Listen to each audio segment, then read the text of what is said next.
안녕하세요. 하나님 말씀을 사랑하는 나그네교회 교회 여러분, 그리고 그리스도 안에서 함께 말씀을 읽는 그리스도 안의 형제 자매된 교회 여러분, 오늘은 열왕기상 3장을 읽습니다. 3장은 북이스라엘 왕 여호람이 남유다 왕 여호사밧과 함께, 그리고 에돔 왕을 동원해서 연합군을 형성해서 모압을 치러 가는 그런 전쟁의 이야기가 실려져 있습니다. 1절부터 내용을 보겠습니다. 유다의 여호사 왕 18째 해에 아합의 아들 여호람이 사마리아에서 이스라엘 12해 동안 다스리니라. 이렇게 이제 말씀한 뒤에 전쟁의 내용을 설명하는데, 먼저 여호람의 통치 성격을 설명하죠. 여호람은 하나님 보시기에 악을 행한 사람입니다. 이게 결정적인 성격이에요. 그런데 그의 부모인 아합과 이세벨처럼까지는 행하지는 않았습니다. 어떤 점에서 그러냐면 아합이 만든 바알의 주상을 다 파괴해 버렸거든요. 그러니까 매우 이제 그건 잘한 일이죠. 그렇지만 느봇의 아들 여로보암이 행한 죄악에서 떠나지 않았으니, 아합의 죄만큼은 아니지만 여로보암의 금송아지를 세웠던 죄의 형태는 그대로 따라가는 모습이었다.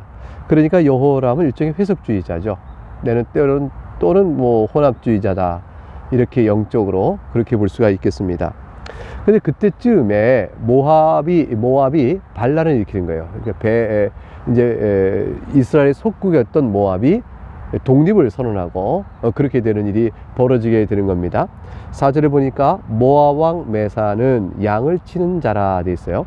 모압은 양을 치며 국력을 이끌어가는 나라의 수입의 대부분을 그쪽에 얻는 그런 나라였는데, 그렇기 때문에 이스라엘 왕에게 바치기를 새끼 양 10만 마리의 털과 순양 10만 마리의 털을 이스라엘 왕에게 바쳤습니다. 이게 조공으로 바치는 거죠. 그러니까 모압 입장에서 얼마나 속이 상하겠어요.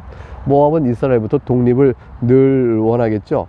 근데 마침 기회가 온 겁니다. 아합이 죽고 나니까 이스라엘의 국력이 약해지니까 모압 왕이 드디어 이스라엘을 배반한 겁니다. 사실 모압은 다윗 때 이전까지는 독립국가였어요. 근데 다윗 때 정복을 당해서 속국이 되어졌죠. 내내 독립을 희망하였으나 그럴 수가 없었던 게 이스라엘 국력이 강하니까요. 그런데 남쪽 유다와 북쪽 이스라엘로 나눠진 다음에, 그런 다음에 이쪽에 적어도 아합의 왕 때까지는 북왕국 이스라엘이 그래도 국력이 강했거든요. 그러니까 견디지 못했는데, 우리가 아는 것처럼 점점 국력이 약해져 가고 있었던 것이죠. 아합이 죽고 난 다음엔 현재 약해졌죠. 아합 때 이미 3년 반 동안에 가뭄이 있게 되니까 국력이 현저히 쇠해지게 되면서, 그 이후로 북왕국 이스라엘이 약해지니까 모압이 드디어 독립을 선언할 수 있는 계기를 삼게 되어진 것입니다. 그러자 이제 북왕국 이스라엘 여호람 왕이 이것을 좌시할 수 없다 하여 이제 모압을 다시 치러 가고자 하는데, 그때 사마리아 나가서 온 이스라엘을 둘러봅니다. 6절에 보니까 그 병력 얼마나 될는지, 군사력 얼마나 되는지 살펴보는 거겠죠. 그러나 여호람은 이렇게 전쟁을 하기에 앞서서 하나님께 묻질 않아요. 여호와 하나님, 이 전쟁을 제가 하오리까 마오리까? 모압을 저에게 주시겠습니까? 안 하시겠습니까? 모압이 다윗 임금 이후로 우리의 속국이었는데 이제 우리를 배반하려 합니다.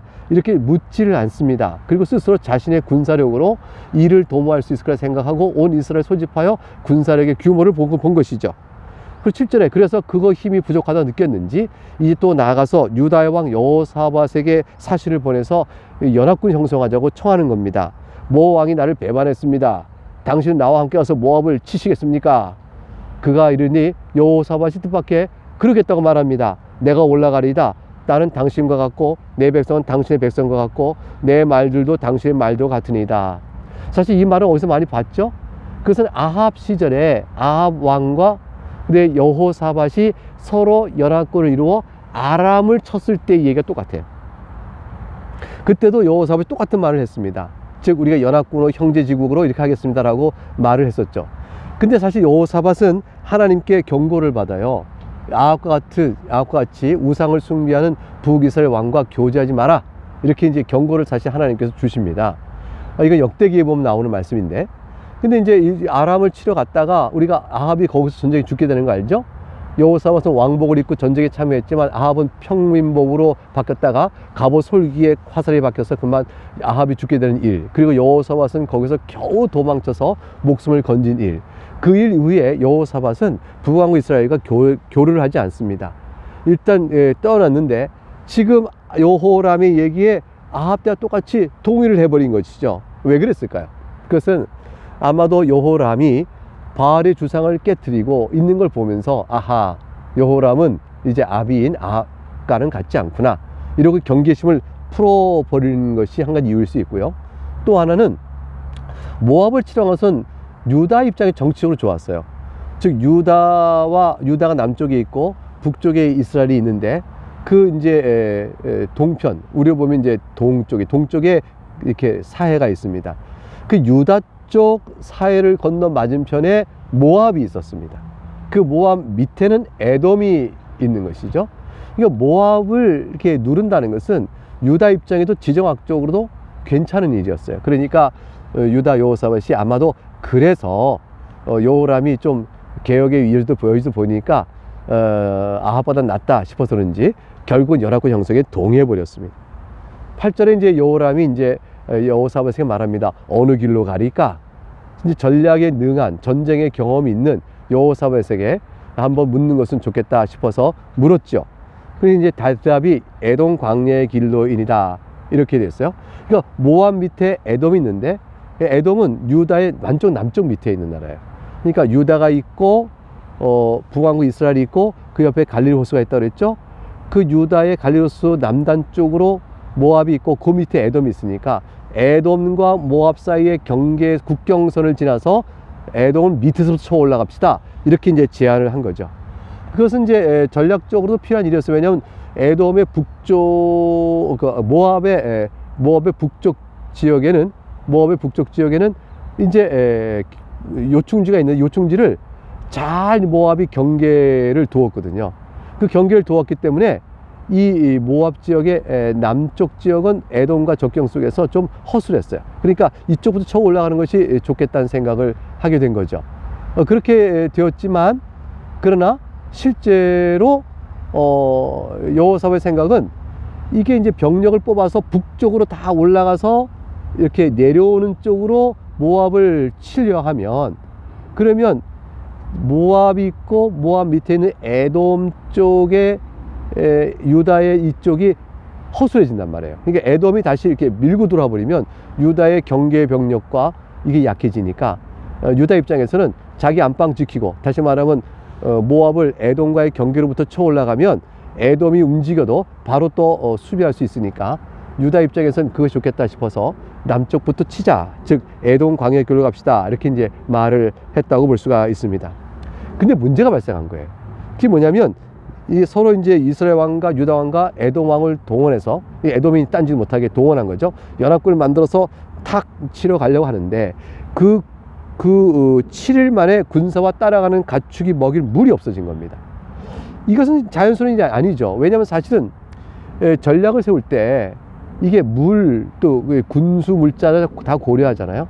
근데 그곳에 그렇게 남쪽으로 치러 갈 때 이들은 물 걱정 안 했습니다. 왜냐하면 에돔과 모압의 경계에는 해사 골짜기 이름이 해사예요. 해사 골짜기가 있었고, 골짜기는 사시사철 사시물이 흐르고 있었습니다. 그러니까 그 지형에 밝은 여호사밧은 걱정할 거 없어, 물은 있어 라고 해서 갔을 겁니다. 그래서 과연 갔는데 있어야 할 물이 없는 겁니다. 해사 골짜기의 물이 사시사철 있는 물이 다 말라버려 있는 거죠. 어떻게 이런 일이 있을 수 있을까요? 하나님께서 물을 마르게 하신 거죠. 하나님께서 이 전쟁을 묻지도 않았던 여호람의 태도, 더 나아가 여호사밧도 문제였던 거죠. 여호사밧도 과연 이 전쟁을 하나님이 허락하신지 묻고 연합군을 형성할 것인지 말 것인지 결정했어야 되는데 여호사밧도 섣불리 나갔던 겁니다. 그것 또한 잘못된 것이었죠. 결국 하나님께서는 이 전쟁을 하나님 뜻에 묻지 않고 임의로 행한 저들의 불순종과 그 방종함을 보시고 책망하시는 것이죠. 그래서 물을 다 말라버리게 하셨어요. 그러니 이제 10절에 이스라엘 왕 여호람이 슬프다, 여호와께서 세 왕을 불러 모아 모압의 손에 넘기려 하시는구나 했어요. 이것이 탄식과 회개일까요? 아니면 불평과 원망일까요? 하나님께서 어찌 우리를 이렇게 손에 넘기려 하십니까? 우리가 잘못했습니다. 여호와의 뜻을 묻지 않은 전쟁이었습니다. 이렇게 회개하는 것일까요? 아니면 어찌하여 하나님께서 우리 세 왕을 여기서 죽이려 하십니까? 그럴 수 있습니까? 하고 이제 이렇게 불평과 원망하는 것일까요? 이것은 회개의 표가 아니에요. 왜냐하면 이렇게 회개한다면 이렇게 말할 수가 없죠. 하나님, 이 세 왕이 여기서 죽게 되었사오니 애초부터 이것은 우리의 허물로 인한 것입니다. 하나님께서 전쟁을 허락하지 않는 것을 우리가 허락한지 허락하지 않는지를 묻지도 아니하고 이 일을 도모하여 오늘에 이르렀으니 하나님 우리를 불쌍히 여기셔서 지금이라도 구원하옵소서, 이렇게 말해야 마땅한 거죠. 그러나 여호람의 얘기는 그렇지 않았습니다. 하나님께 불평과 원망을 터뜨린 거죠. 그때서야 여호사밧이, 유다왕 여호사밧이 정신이 번쩍 든 거죠. 아, 하나님께 묻지도 않고 헛섣부르게 일을 했구나 싶어서 우리에게 여호와께 물을 만한 선지자가 없냐고 찾습니다. 이스라엘 왕의 신하들이 대답하죠. 엘리야의 손에 물을 붓던 사밧의 아들 엘리사가 여기 있나이다. 엘리야의 손에 물을 부었다는 것은 그의 수종을 들었다는 것이고 엘리야의 가까운 제자다라는 뜻이 되어지죠. 그리고 그의 후계자라는 뜻까지 암시합니다. 엘리사가 가까이 있었다는 것은 뭐냐면 엘리사도 이 전쟁에 함께 참여하여 일행 중에 따라갔다는 얘기가 되겠습니다. 그렇게 되자 12절 여호사밧이 말하길 여호와의 말씀이 그에게 있도다 하는지라. 그래서 이제 그의 말씀을 듣고자 이스라엘 왕, 여호사밧 왕, 에돔 왕이 가가지고 자리를 딱 앉고 엘리사를 불렀습니다. 엘리사가 뭐라고 말할 것 같으세요, 여러분? 엘리사가 13절에 이스라엘 왕에 이르되 내가 당신과 무슨 상관이 있습니까? 당신의 부친의 선지자들과 모친의 선지자들이 가소서 하니 여호와 하나님을 섬기는 내가 우상 숭배자인 당신과 무슨 관계가 있습니까? 우상 숭배자가 뜻을 알고자 하면 당신 믿는 신에 가서 물을 것이요 어찌하여 여호와를 섬기는 나에게 이것을 묻습니까? 나는 당신과 상관없어! 라고 탁 단호하게 친 겁니다. 이 담담이 어디서 올까요? 그러자 여호람이 뭐라고 말하나요? 13절 하반절에 그렇지 아니하니라. 여호와께서 이 세 왕을 불러 모아 모압의 손에 넘기려 하시나이다, 이렇게 말했습니다. 여러분, 이게 무슨 의미일까요? 이거는 여호와께서 모압의 손에 우리를 넘기려 한다고 불평을 아까 했잖아요. 슬프도다, 어찌 이렇게 물이 말라서 여호와께서 우리를 넘기려 하시는가, 이렇게 여호와께 불평을 했던 여호람은 이스라엘 왕에서 지금 이스라엘 왕으로서 엘리사 앞에서 지금 이 하는 말이 뭐냐면 여호와, 당신이 섬기는 여호와가 이 물을 마르게 해서 우리로 하여금 다 죽게 하게 했으니 이것이 어찌된 뜻인가? 물을 책임이 여호와를 섬기는 엘리사 당신에게 있지 않소? 당신 책임을 묻고 이 문제를 해결해 줄 것으로 당신의 신에게 구해야 될 것이요 당신의 신이 우리를 넘겼는데 당신이 모른다 할 수 있는 것이요 라고 말하는 것과 똑같은 거예요. 그러니까 여호람은 회개와 그런 의미가 전혀 없어요. 엘리사가 그때 말합니다. 만군의 여호와 하나님을 살아계심을 두고 맹세하노니 내가 만일 유다왕 여호사밧의 얼굴을 봄이 아니면 그 앞에서 당신을 향하지도 아니하고 보지도 않았을 것이라. 엘리사는 여호람과 아무런 상관이 없다고 단호하게 말하고, 그러나 다윗의 언약을 기억하고 다윗의 후손인 여호사밧을 생각하는 하나님의 뜻에 따라 여호사밧에게 이 얘기를 하겠다고 말합니다. 물론 셋이 다 듣고 있죠. 당신에게는 당신이라면 내가 거들떠 볼 이유도 없습니다. 그러나 다윗 언약을 통해 서 있는 여호사밧 왕에게는 내가 있으니 그를 향하여 말하겠습니다 라고 말하게 된 거죠. 15절에 이제 그렇게 말하겠다 하면서 뜻밖의 검은 고 탈 자를 불러오라고 말해요. 그리고 검은 고 타는 자가 검은 고 탈 때 여호와 손이 엘리사 위에 있다, 이렇게 나왔습니다. 왜 검은 고 탈 자를 불렀을까요? 검은 고가 무슨 힘이 있어서 여호와의 능력이 임하도록 하는 것일까요? 전혀 그런 일은 아니죠. 그럼 그것은 무엇을 말할까요? 사실 그것도 일종의 시험거리죠. 엘리사가 검은 고 탈 자를 불러서 했을 때 이스라엘 왕이나 이 누구라도 아니 하나님의 뜻을 예언하라고 하자니 무슨 검은 고가 예언하는가, 검은 고 탈 자를 왜 부르는가 라고 말했다면 그 뜻을 알려주지 않을 거예요. 그 자기들 생각에 합리적이지 않다라고 하더라도 하나님께서 말씀을 전하게 명하신 일이면 순종함으로 하나님 뜻에 엎드린 겸비함을 보일 때 하나님께서 역사를 보이시는 거죠. 그런 의미에서 사실 검은 고 탈 자를 불러라 얘기했고, 검은 고 탈 때 하나님께서 그 순종을 보시고 이렇게 이제 능력을 나타내 보이신 것입니다. 16절 그가 이르되 여호와의 말씀에 이제 예언을 합니다. 이 골짜기에 개천을 많이 팔아 했어요. 이것도 말이 안 되는 거죠. 왜냐면 물이 바짝 말라서 그래서 어찌 될 것인가를 묻고 있는데 개천을 많이 팔라니, 개천을 많이 파면 물은 어디서 오는가? 물을 달라 했더니 개천을 파라고 말씀하시니 17절 이렇게 얘기하죠. 너희가 바람도 보지 못하고 비도 보지 못하고 이 골짜기 물이 가득하여 못하되 그랬어요. 너희가 바람도 보지 못하고 비도 보지 못하되 그러면 골짜기를 파서 뭐가 물이 있겠어요? 그런데 하나님 말씀하시기를 그러나 이 골짜기 물이 가득해야 될 것이다. 너희도 먹고 너희 가축도 먹고 짐승도 마실 것이라고 말씀했어요. 자, 이 하나님 말씀을 믿고 순종하겠습니까? 아니면 불평하고 불순종하겠습니까? 헛된 소리로다 무슨 이러한 곳에 비도 없고 바람도 없는데 이게 개천을 파러 가느냐, 헛된 소리로다 이렇게 하시겠습니까? 자, 이때에 18절에 하나님께서는 저들의 불신앙의 여지가 나타나지 않도록 뭐로 또 이렇게 순종할 수 있도록 이렇게 귀에 말씀을 넣어 주십니다. 그 18절이에요. 이것은 여호와께서 보시기에 작은 일입니다. 사랑하는 여러분, 그런 얘기죠. 지금 여러분에게 말한 하나님의 말씀은 비록 여러분 생각에는 바람도 없고 비도 없으니까 개천을 파봐야 무슨 물이 있겠냐 할 것이지만, 그러나 하나님 보시기에는 이것은 매우 작은 일이므로 순종하십시오. 그러면 그 일이 이루어져 골짜기마다 물이 넘치게 될 것입니다. 그러니 다시 한번 그들에게 설득하는 기회를 주십니다. 하나님의 자비로우신 말씀이죠. 전혀 그러지 않아도 되는 일인데 하나님께 그렇게 하시는 거예요. 19절, 당신들의 모든 견고한 성읍과 모든 아름다운 성읍을 치고 모든 좋은 나무를 베고 모든 샘을 메우고 돌로 모든 좋은 것을 헐리다. 하나님께서 모압 사람을 당신 손에 넘기시니 이렇게 승리를 할 것입니다 라고 약속의 말씀을 주었습니다. 자, 이 말씀을 듣고 땅을 팠어요. 자, 그리고 아침에 소제를 드렸어요. 그때 물이 과연 놀라운 일이 벌어집니다. 에돔 쪽에서부터 흘러나와 그 땅에 가득 차게 된 겁니다.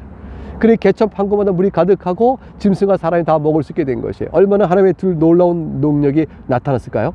자, 그러면 물이 채워지는 것에 능력이 나타났고 동시에 모압도 주겠다 하셨으니 모압을 하나님께서 어떻게 주실까요? 21절, 모압의 모든 사람이 가만히 와서 보니까 왕들이 원래 자기 친다고 해서 듣고 갑옷을 입을 만한 자를 다 불러 모아서 전투태세를, 전쟁을 준비했겠죠. 근데 아침에 보니까 이렇게 저들이 있는 지역을 보니까 모압 사람들이 보기에 해가 탁 떠서 물에 비치는 거예요. 물에 비치는데 모압 사람이 보기에는 그 물이 붉은 피처럼 보이는 겁니다. 그러니 생각을 한 거죠. 자, 저 틀림없이 세 왕의 의견이 갈려서 서로 다투어 죽이고 싸웠구나. 그런 이거야말로 우리가 저들을 치기에 절호의 찬스가 되어졌다 라고 생각하여 이제 노력하러 가자, 가서 죽게 하면 되겠다 라고 생각하고 막 이스라엘의 진영 쪽으로 들어오게 됐습니다. 그러나 어디 그래요? 그렇지 않잖아요. 그러니까 이스라엘 군대가 기다렸다가 내리 그들을 친 거죠. 쳐서 모압 사람을 쳐서 도망가게 하고 그 모압의 지경까지 이스라엘을 몰아서 들어가 가지고 모압 사람을 치고 성읍을 헐고 돌을 던져 모든 좋은 밭에 가득하게 모든 샘을 다 메어버리고 모든 좋은 나무를 베어버리고 완전히 무너지게 했습니다. 그러나 길하레셋의 돌들은 남겼습니다. 25절에 나오죠. 길하레셋은 그 모압 사람들의 그 수도예요. 그 왕국이 있는 서죠. 그것은 점령하지 못한 채 그것은 남기고 나머지는 다 돌을 던져 물매꾼들이 다 돌을 던지고 해서 완전히 폐허로 만들었다. 이런 말씀이 25절에 나옵니다. 왜 모압 사람들은 아침에 일어나서 그쪽 지역에 피물이 가득 찬 것처럼 보았을까요? 그것은 일단 이제 해가 탁 뜨면서 물이 그 골짜기에 가득 차니까 그 떠오르는 붉은 태양의 빛이 반사되어 물이 붉게 보일 수 있는 이유가 하나가 있고요. 또 하나는 에돔 쪽에서 물이 탁 터져 나왔다고 그랬는데 에돔 땅이 붉은 땅이에요.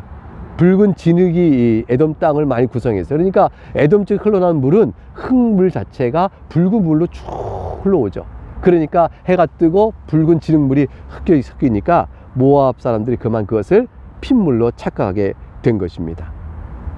이게 다 하나님이 특별히 역사하신 것이죠. 하나님께서 물을 땅에서 터져나갈 수 있는데 에돔 쪽에 물이 흘리게 하신 일이나 해가 그만큼 떠서 붉은 해가 떠서 빛이 반사돼서 그렇게 보게 하거나 모압 사람이 전략적 실패를 하게 된 거나 이 모든 일은 다 하나님께서 역사하신 섭리 가운데 이루어진 일이라 볼 것입니다. 26절에 보니까 모압 왕이 전세가 극렬하여 당할 수가 없구나 싶어서 칼찬 군사 700명을 탁 데리고 정예 군사 데리고 700명을 데리고 돌파하여 에돔 왕에게 가고자 했습니다. 왜 그랬을까요? 그래도 이스라엘 왕 여호람과 여호사밧 유다 왕보다는 에돔 왕이 좀 약하게 보였을 거예요. 그러니까 약한 쪽을 먼저 쳐서 전세를 뒤집어 보려고 하고자 했으나 연합군의 기세가 너무 맹렬해서 그쪽을 뚫고 갈 수가 없었던 겁니다. 그러자 이제 이 모압 왕이 한 가지 자기의 신앙에 따라 한 가지를 합니다. 길하렛의 그 성읍에 들어가서 자기 왕위를 이어 왕이 될 맏아들을 데리고 와서 성 위에서 번제를 들고 태워 죽이는 거죠. 이 끔찍한 일을 행한 거죠. 하나님이 가장 미워하시는 것. 인신제사를 하나님께서 아주 가증하게 여기시고 절대 하지 못하겠는데 그걸 자기들의 신앙대로 그렇게 하여 신의 도움을 받으려고 한 것입니다. 그런데 27절 보니까 특별한 것은 이스라엘에게 그런 일을 하게 되므로 이스라엘에게 크게 경노함이 임함에 그들이 떠나 각기 고국으로 돌아갔다. 전쟁이 끝나버렸습니다.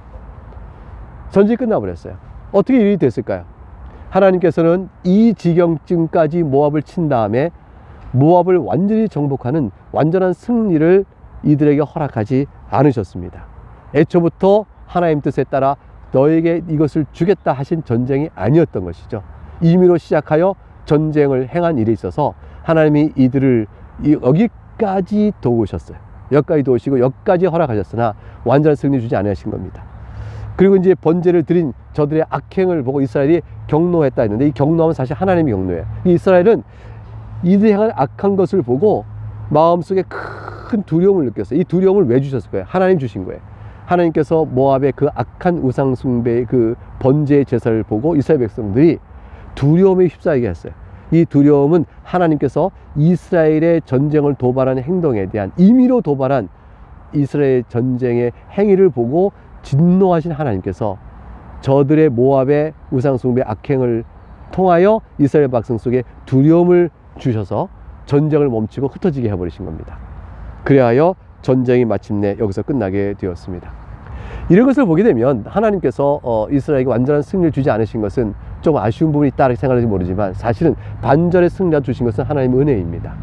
하나님께서는 우리의 실수와 허물에도 불구하고 그걸 통하여 하나님께서 순종의 은혜를 베푸시고 순종을 온전케 하지 못하더라도 하나님 오래 참으시며 우리를 지켜보십니다. 이스라엘의 회개를 기다리시고 여호사밧의 회개를 기다리시는 하나님이시죠.